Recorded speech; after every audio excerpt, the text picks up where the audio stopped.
নমস্কার বন্ধুরা, বাংলার ইনভেস্টর ইউটিউব চ্যানেলে আপনাদের সকলকে স্বাগত জানাই। চ্যানেলে প্রথমবার এসে থাকলে চ্যানেলটা অবশ্যই সাবস্ক্রাইব করে রাখবেন এবং তার সঙ্গে সঙ্গে পাশে থাকা বেল আইকনটা টিপে অল অবশ্যই সিলেক্ট করে রাখবেন। আজকের দিনে যদি নিফটি দেখি প্রায় 0.32% বেড়ে বন্ধ হয়েছে। তবে যদি শুরুর দিকে দেখি সেরকম কিন্তু কোনো জুস দেখা যাচ্ছিল না, দেখতেই পাচ্ছিলেন মার্কেট এই দেড়টা দুটো পর্যন্ত ওই 24,600 থেকে 24,550 এই লেভেলের মধ্যে ঘোরাফেরা করছিল বারবার, এবং তারপরে এই দুটোর পর থেকে কিছুটা র্যালি দেখিয়েছে এবং 24,600-র ওপরে বন্ধ হয়েছে। এরপরে যদি বিএসসি সেন্সেক্স দেখি, বিএসসি সেন্সেক্স প্রায় 0.32% বেড়ে বন্ধ হয়েছে। এরপরে নিফটি ব্যাংক আজকের দিনে 0.14% বেড়ে বন্ধ হয়েছে। তো যদি নিফটির ক্ষেত্রে দেখেন তাহলে এই 24,600 লেভেলটা একটা সাপোর্ট জোন হিসেবে কাজ করবে এবং 24,800 লেভেলটা একটা রেজিস্ট্যান্স জোন হিসেবে কাজ করবে। এই 24,800 এই লেভেলটাকে ভাঙতে পারলে ওপর দিকে 200 পয়েন্টের মতো র্যালি দেখাতে পারে, এবং এই 24,600 লেভেলকে ভেঙে নিচের দিকে এসে যদি 24,500 লেভেলকেও ভেঙে দেয় এবং তারপরে 24,450 লেভেলকেও ভেঙে দেয়, তাহলে কিন্তু নিচের দিকে আবার 200 থেকে 300 পয়েন্ট পড়তে পারে। সো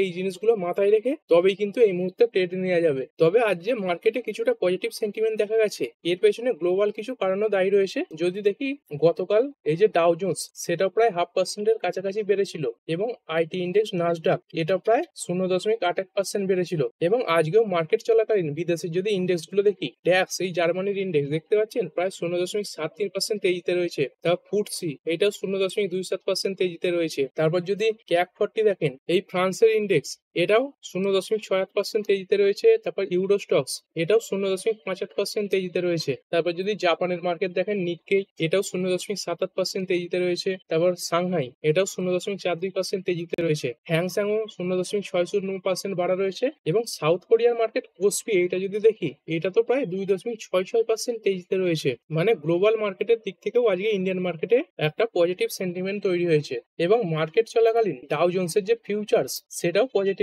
চলছিল। এরপরে যদি নিফটির মধ্যে দেখি, 32টা কোম্পানি আজকে পজিটিভে বন্ধ হয়েছে এবং 18টা কোম্পানি আজকে নেগেটিভে বন্ধ হয়েছে।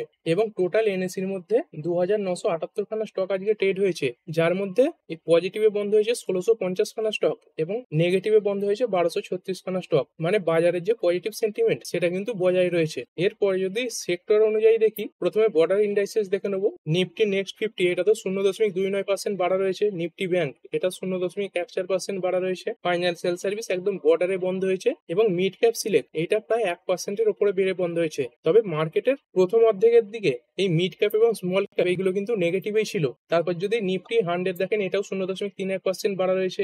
নিফটি 200 এটা 0.38% বাড়া রয়েছে। নিফটি 500 এটা 0.43% বাড়া রয়েছে। মিড ক্যাপে আজকে মোটামুটি ভালোই একটা র্যালি দেখিয়েছে। এরপর ইন্ডিয়ার যে ভলিটিলিটি ইন্ডেক্স সেটা প্রায় 5%-এর কাছাকাছি ডাউনে রয়েছে।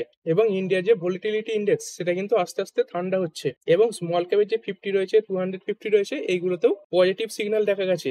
আর আগেই বলেছি মার্কেট শুরুর দিকে এই স্মল ক্যাপ মিড ক্যাপ এইগুলো কিন্তু নেগেটিভে চলছিল। তাই দেখবেন শুরুর দিকে হয়তো আপনার পোর্টফোলিও আজকে নেগেটিভে থাকলেও মার্কেট বন্ধের সময় হয়তো পজিটিভে বন্ধ হয়েছে বা কিছুটা রিকভার হয়ে বন্ধ হয়েছে। এরপর যদি সেক্টরাল ইন্ডাইসেস দেখি, নিফটি অটো এটা 0.27% বেড়েছে। ফাইন্যান্সিয়াল সার্ভিস এটা 0.10% পড়েছে। আজকে বেশিরভাগ যে সেক্টরাল ইন্ডাইসেস বেশিরভাগই পজিটিভে বন্ধ হয়েছে। এফএমসিজি এটা 0.13% বাড়া। নিফটি আইটি এটা 0.33% বাড়া। তবে দেখুন আমেরিকার যে আইটি ইন্ডেক্স রয়েছে নাসডাক সেটা কিন্তু গত কয়েকদিন ধরে খুবই ভালো পারফর্ম করছে। সেই জায়গায় যদি দেখা যায় তাহলে এই নিফটি আইটি সেরকম কিন্তু পারফরমেন্স দিতে পারছে না। এবং এটাও হতে পারে এই নিফটি আইটি এই সপ্তাহের মধ্যে বা সামনের সপ্তাহে একটা ভালো র্যালি দেখাতে পারে। এরপর নিফটি মিডিয়া এটা 0.19% বাড়া রয়েছে।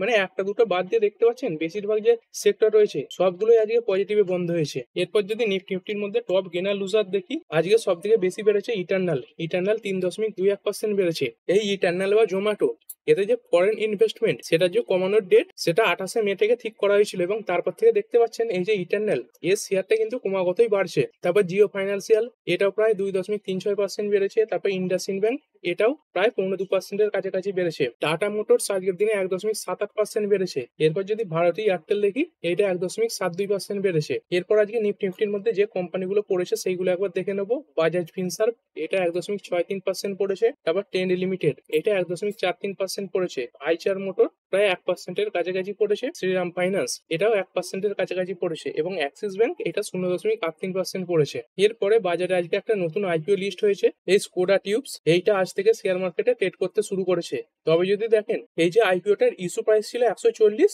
এবং বাজারেও লিস্ট হয়েছে 140-এ, মানে কোনো রকম লিস্টিং গেইন ছাড়াই বাজারে লিস্ট হয়েছে। তবে বাজারে লিস্ট হওয়ার পর এবং কিছুক্ষণ ট্রেড করার পর আপার সার্কিল লাগিয়েছে এবং দিনের শেষেও 5% আপার সার্কিল লাগিয়ে 147-এ বন্ধ হয়েছে। এরপরে যদি দেখি ডিফেন্স স্টক গুলো, কোচিন শিপইয়ার্ড এটা তো প্রায় আজকে 2.5%-এর কাছাকাছি বেড়েছে। মাঝগাঁও ডক এটা আজকে সেরকম পারফর্ম করতে পারেনি, আজকে 0.54% পড়েছে। তবে দেখুন এটাও আশা করা ঠিক নয় যে ডিফেন্স স্টক গুলো বাড়ছে বলে সব ডিফেন্স স্টকই বাড়বে বা নেভি স্টক গুলো বাড়ছে বলে সব নেভি স্টকই বাড়বে। এরকমও কিন্তু মাঝে মাঝে দেখা যায় যে ডিফেন্সের সব স্টক গুলো বাড়ছে, কোনো একটা স্টক পড়ছে, কিন্তু এই Mazagon Dock, Cochin Shipyard, Garden Reach Ship Builders এগুলো কিন্তু যখন বাড়ে একসঙ্গেই বাড়ে। তবে যদি দেখেন এই যে মাঝগাঁও ডক শিপ বিল্ডার্স এর যে রেজাল্ট সেটা কিছুটা খারাপ এসেছিল, তো সেই কারণের জন্য হতে পারে এই স্টকটার উপর কিছুটা প্রেসার লক্ষ্য করা যাচ্ছে। এবং এরপর যদি জিআরএসি দেখি, জিআরএসি তো আজকে প্রচন্ড তেজিতে বন্ধ হয়েছে। জিআরএসি দেখতে পাচ্ছেন প্রায় 7%-এর কাছাকাছি বেড়ে বন্ধ হয়েছে। তো এই যে জিআরএসি আজকে বেড়েছে এর পেছনেও একটা খবর আছে। এখানে দেখতে পাচ্ছেন নরওয়ের যে কংসবার্গ গ্রুপ রয়েছে তার সঙ্গে এই গার্ডেন রিচ শিপ বিল্ডার্স এই কোম্পানিটা একটা মৌ চুক্তি করেছে। এই চুক্তিতে কোম্পানিটা পোলার রিসার্চ ভেসেলস মানে যে ধরনের জাহাজগুলো এই উত্তর মেরু বা দক্ষিণ মেরু এসব জায়গায় গিয়ে গবেষণা চালায় সেই ধরনের জাহাজ তৈরি করতে চলেছে। এবং জিআরএসি প্রথম ভারতীয় কোম্পানি যে এই ধরনের ভেসেলস তৈরির অর্ডার পেয়েছে। তার মানে এই যে শিপ বিল্ডিং কোম্পানিগুলো রয়েছে এদের জন্য বিজনেসের আরো একটা নতুন দিগন্ত খুলে গেল। এই ধরনের জাহাজগুলো দেখতে পাচ্ছেন যেগুলো বরফ জমা সমুদ্রের মাঝখানে গিয়ে বিভিন্ন ধরনের সায়েন্টিফিক রিসার্চ করে, এই ধরনের জাহাজগুলোই এই যে গার্ডেন রিচ শিপ বিল্ডার্স তৈরির জন্য মৌ চুক্তি করেছে। এবং এই যে গার্ডেন রিচ শিপ বিল্ডার্স এর যে কোয়ার্টার ফোরের রেজাল্ট সেটাও খুব ভালো এসেছিল। কোম্পানির যদি সেলস দেখি এই মার্চ 2024-এ দেখুন 1016 কোটির সেলস করেছিল এবং মার্চ 2025-এ প্রায় 1642 কোটির সেলস করেছিল। এবং যদি কোম্পানির নেট প্রফিট দেখি, নেট প্রফিট দেখুন আগের বছর সেম কোয়ার্টার ছিল 112 কোটি, যেটা বেড়ে হয়েছে 244 কোটি, মানে ডবলের থেকেও বেশি। এরপরে কিছু কোম্পানিতে আজকে ব্লক ডিল হয়েছে, তো সেই কোম্পানিগুলো একবার দেখে নেবো। প্রথম যে কোম্পানিটা টাটা টেকনোলজি লিমিটেড, তো ঠিক আছে শুরুর দিকে তো কিছুটা পড়েছিল কিন্তু মার্কেট বন্ধের সময় 0.1%-এর কাছাকাছি বন্ধ হয়ে ক্লোজিং দিয়েছে। এই কোম্পানিতে একটা ব্লক ডিল হয়েছে। এই কোম্পানির যে একটা ইনভেস্টর ছিল টিপিজি, এরা 4% স্টেক যার মূল্য দাঁড়াচ্ছে 1068 কোটি টাকা সেইটা ব্লক ডিলের মাধ্যমে খালি করে দিয়েছে এবং শেয়ার সংখ্যা প্রায় 1.58 কোটি। এবং এই যে ট্রানজাকশন সেটা ওপেন মার্কেট ট্রানজাকশন হয়েছে এবং এই যে ট্রানজাকশন এর যে ফ্লোর প্রাইস সেটা রাখা হয়েছিল 755। তো সেই কারণের জন্যই দেখতে পাচ্ছেন স্টকটা সেই জায়গার কাছাকাছি এসে ট্রেড করছে। এরপরে অ্যালকেম ল্যাব এই কোম্পানিতেও একটা ব্লক ডিল হয়েছে। কোম্পানির যে প্রমোটার তারা প্রায় 1.4% স্টেক যেটার মূল্য দাঁড়াচ্ছে 800 কোটি টাকা সেইটা আজকে ব্লক ডিলের মাধ্যমে সেল করে দিয়েছে। এখনো পর্যন্ত রিপোর্টের মাধ্যমে জানা গেছে কোম্পানির যে প্রমোটার রয়েছে জয়ন্তী সিনহা তিনি তার স্টেক বিক্রি করেছেন। এবং এই যে ব্লক ডিল হয়েছে এর যে ফ্লোর প্রাইস সেটা রাখা হয়েছিল 4850 টাকা পার শেয়ার এবং সেই কারণেই স্টকটা সেই 4850 এই জায়গার কাছাকাছি এসে চলছে। এরপরে আরো একটি কোম্পানিতে ব্লক ডিল হয়েছে এই যে ইন্ডিজেন, এই স্টকটা রিসেন্টলি মার্কেটে লিস্ট হয়েছে, আজকে প্রায় 4%-এর কাছাকাছি ডাউন হয়ে বন্ধ হয়েছে। কোম্পানির 1504 কোটি টাকার শেয়ার, যেটা যদি স্টেক হিসেবে ধরেন তাহলে প্রায় 10.56% স্টেক সেইটা হাত বদল হয়েছে। এবং এই যে সিএ ডাউন ইনভেস্টমেন্ট রয়েছে এরাই সম্ভবত এই শেয়ার বিক্রি করেছে। এবং এই যে ব্লক ডিল এর ফ্লোর প্রাইস রাখা হয়েছিল 594 টাকা পার শেয়ার, আর দেখতে পাচ্ছেন স্টকটা সেই 594 এই জায়গাতেই বন্ধ হয়েছে। এরপরে আদিত্য বিড়লা ফ্যাশন আর রিটেল লিমিটেড এই স্টকটা আজকে 10%-এর কাছাকাছি ক্র্যাশ করেছে। এই স্টকটাতেও আজকে একটা বড় ব্লক ডিল হয়েছে। এই যে ফ্লিপকার্ট কোম্পানিটা রয়েছে এই আদিত্য বিড়লা ফ্যাশন আর রিটেলে তাদের 6% স্টেক ছিল সেটা বিক্রি করেছে যার আনুমানিক মূল্য 582 কোটি টাকা। এবং এই ব্লক ডিলে প্রায় 73.17 মিলিয়ন শেয়ার হাত বদল হয়েছে এবং এই যে ফ্লোর প্রাইস সেটা ছিল 79 টাকা 50 পয়সা পার শেয়ার। তবে স্টকটা তার থেকেও বেশি নিচে ট্রেড করছে, মানে প্রায় 7 থেকে 8% ডিসকাউন্টে এই ব্লক ডিল হয়েছে এবং স্টকটা প্রায় 10.5%-এর কাছাকাছি পড়ে গেছে।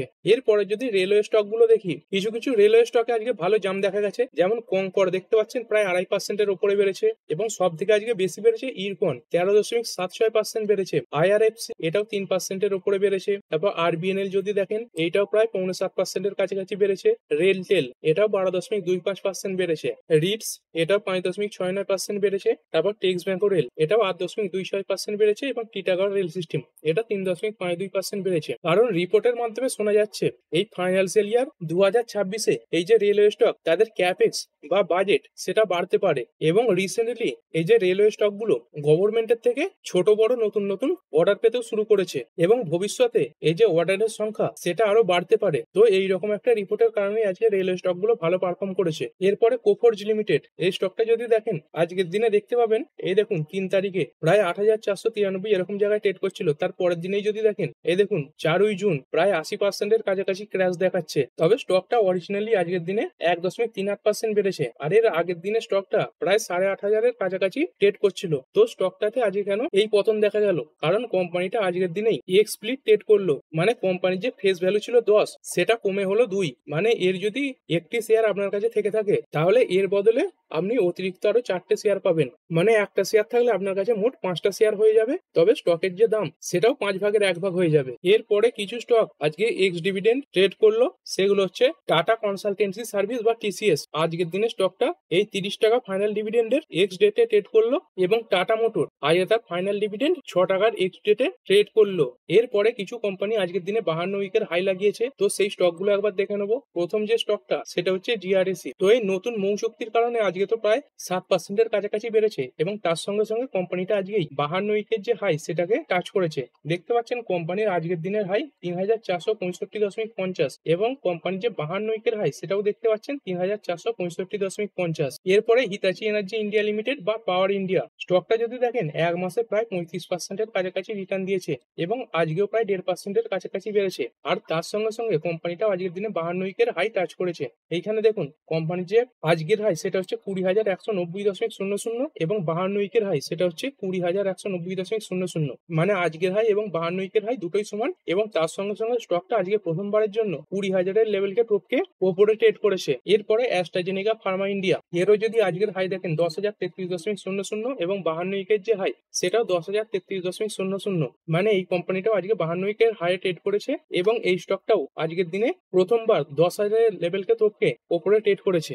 এরপরে এললয়েড মেটালস অ্যান্ড এনার্জি লিমিটেড, এটাও দেখতে পাচ্ছেন আজকের হাই 1515 এবং 52 উইকের হাই সেটাও 1515। এরপরে কিছু কোম্পানিতে আজকে ভালো তেজি দেখা গেছে। তো সেইগুলো একবার দেখে নেবো। আজকের দিনে নাভা লিমিটেড প্রায় 9% এর কাছাকাছি বেড়েছে। তারপর যদি দেখেন সারেগামা ইন্ডিয়া, এটাও 2.5% এর কাছাকাছি বেড়েছে। তারপর আইজিআইএল, এটা 5% এর আপার সার্কিল লাগিয়েছে এবং একটি নতুন আইপিও বাজারে লিস্ট হয়েছিল টিবিও টেক, এটাও 6.5% এর কাছাকাছি বেড়েছে এবং মতিলাল ওসওয়াল এটাও 2.5% এর কাছাকাছি বেড়েছে। এরপরে কিছু স্টক আজকে খারাপ পারফর্ম করেছে বা কিছুটা পড়েছে, সেগুলো যদি দেখি। প্রথম স্টক ফ্যাক্ট বা fertilisers and chemical Travancore limited, আজকের দিনে 2.36% পড়েছে। তবে যদি দেখেন গতকালই স্টকটা প্রায় 17 থেকে 18% এর কাছাকাছি বেড়ে গিয়েছিল এবং আজকের দিনে যে পড়েছে সেটা মনে হচ্ছে সামান্য প্রফিট বুক হয়েছে। তবে এই কোম্পানিটাও শর্ট টার্মে আরো ভালো রিটার্ন দেওয়ার ক্ষমতা রাখে। এরপরে যদি দেখি ইন্ডিয়া সিমেন্ট লিমিটেড, এটা আজকের দিনে প্রায় 3.5% এর কাছাকাছি পড়েছে। তো ঠিক আছে বন্ধুরা, আশা করছি ভিডিওটা আপনাদের ভালো লেগেছে। আপনি চাইলে এটাকে লাইক এবং শেয়ার করতে পারেন। আর শেয়ার মার্কেট সংক্রান্ত ডেইলি নিউজ আপডেট পেতে চ্যানেলটা সাবস্ক্রাইব করে রাখবেন এবং পাশে থাকা বেল আইকনটি টিপে অল অবশ্যই সিলেক্ট করে রাখবেন, যাতে পরবর্তী ভিডিওর নোটিফিকেশন আপনার কাছে সময় মতো পৌঁছে যায়। আর হ্যাঁ, ভিডিওটি শুধুমাত্র ইনফরমেশন এবং এডুকেশনাল পারপাসের জন্য বানানো হয়েছে। আমি সেবি রেজিস্টার্ড নই, তাই কোনো প্রকার শেয়ারে কোনো প্রকার বাই, সেল, হোল্ড বা অ্যাভারেজ করার কোনো সিদ্ধান্ত নেওয়ার আগে আপনার যে ফাইন্যান্সিয়াল অ্যাডভাইজার আছে তার সঙ্গে অবশ্যই আলোচনা করবেন। দেখা হচ্ছে পরের ভিডিওতে। ধন্যবাদ।